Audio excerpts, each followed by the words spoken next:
What's up everyone, welcome to Ben's Car Reviews. I'm Ben and today we'll be dissecting the 2025 Genesis GV70. Let's go right into it with a chart. Just like you're used to, there's going to be a bunch of different trim options here for the GV70 in 2025.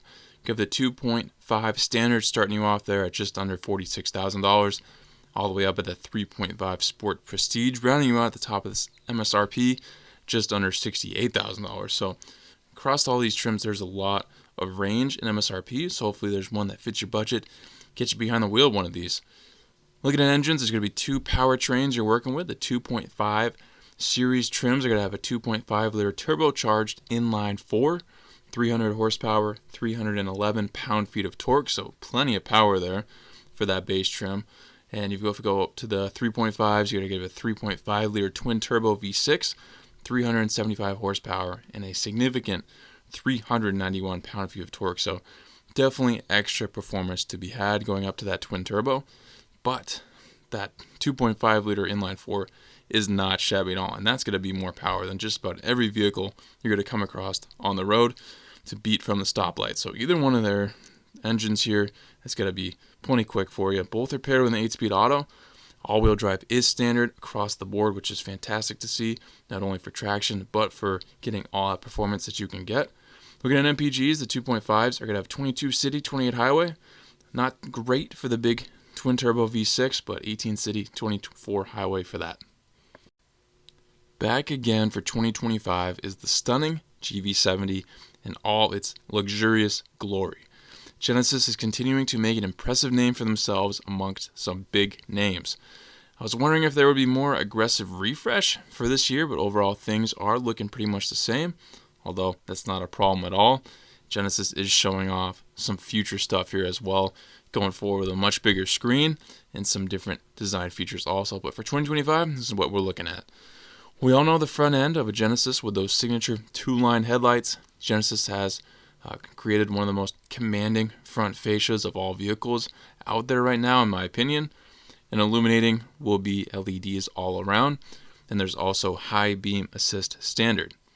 The other aspect to the eye-catching front of this GV70 is the G Matrix Crest grille, which again is so unique to Genesis and so well designed.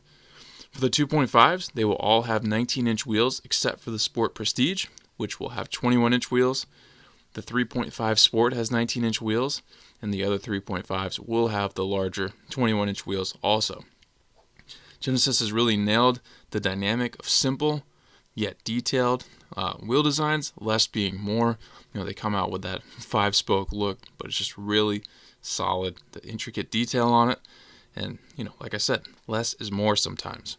The 3.5s all have the sport appearance to look as well. Color options aren't too vast, but they are all attractive and give the luxury aesthetic that you'll want out of this. I'm curious what you all think about this overall look compared to its main competitors like Audi and BMW. Let me see in the comments how you think this thing stacks up. Genesis says the 3.5T's electronically controlled suspension with a road preview disclaimer optimizes ride smoothness by reading the road surface ahead of the GV70's front camera and adjusting the suspension to navigate potholes or speed bumps. Definitely be curious to know how accurate of a system that is, but nice to know it is in there to hopefully do something for you. There's available electronic limited slip diff, which distributes power between the rear wheels when needed. Drive modes consist of Eco for fuel efficiency, Comfort for a smooth ride, Sport and Sport Plus modes for quick responsiveness, and you can also select Custom mode. All trims have the standard power hands-free smart liftgate with auto open, which is usually never the case. See that on all trims, so love to see that. There's standard heated outside mirrors with turn signals as well. This is an IIHS 2024 top safety pick. This thing measures in at 185.6 inches long, 75.2 inches wide, so definitely not too large. Got a nice sweet spot for a lot of people. In terms of best bang for your buck, there are many factors at play here. The main differences are on the inside, which I'll go over in the next section, but given what we know so far, the price tags hike up quickly. The base powertrain is no slouch, and although that twin-turbo V6 is the more desirable with more power, it's not necessarily worth the price hike as you'll see in the next section. All things considered, I think the 2.5 Select is the best bang for your buck. Going up the trim ladder just that one level adds only $3,000, but you'll tack on some niceties that I see worth it for the money, as well as extra safety features. The Sport Prestige models are the top dogs of the lineup and offer a fully blinged out GV70. But there's nearly as much to the lower trims, plus the exterior is largely the same aside from wheel size and design. So let's get into the interior now, and let's see if you agree with me on what's the best value for your money. A luxury SUV means the inside better be incredibly well designed and outfitted, and this GV70 gets the job done. The giant 14.5-inch infotainment screen is standard on all trims, which is a major plus for those lower trims, and it looks great centering this interior. Wireless Apple CarPlay Android Auto capability. An 8-inch driver's digital gauge cluster is also standard, but both the Sport Prestige models will have a much larger 12.3-inch display, so there's potential for a lot of screen real estate here, but the upcoming screen, as I mentioned earlier, will dwarf this setup. A heads-up display is also on the Sport Prestige. Dual zone climate is standard, and the Sport Prestiges bring 3-zone climate control. There's a standard wireless charging pad, another thing you never see on all trims. The 16-speaker Lexicon Premium Audio is on the top 2 trims, standard, as well as the 2.5 Sport Prestige. The panoramic sunroof is standard on all, but the base 2.5 standard. With the fingerprint authentication system, all it takes is a simple tap of the finger to start your car and load your saved profile settings for your seat, side mirrors, and more. If you have this technology in your vehicle, I'd love to hear what you think about it, because that seems like something that maybe I wouldn't want, and I'm not sure if other people feel the same way, so let me know if you know about that. All the 2.5s will have leatherette seating. 3.5 Sport has leather, and the top 2 will have the vastly comfortable Nappa leather. Standard power driver's seat with 4-way power lumbar. Heated front seats are standard, thankfully. Ventilated is standard, also on the 2.5 Sport Prestige and higher. 3.5 Sport Prestige also brings in heated rear seats. A heated steering wheel is standard on all but the base 2.5 standard. The top 2 trims also have a microfiber suede headliner. Genesis gives a nice standard list of driver's assist, safety and technology features, and the higher you option, the more you're going to get.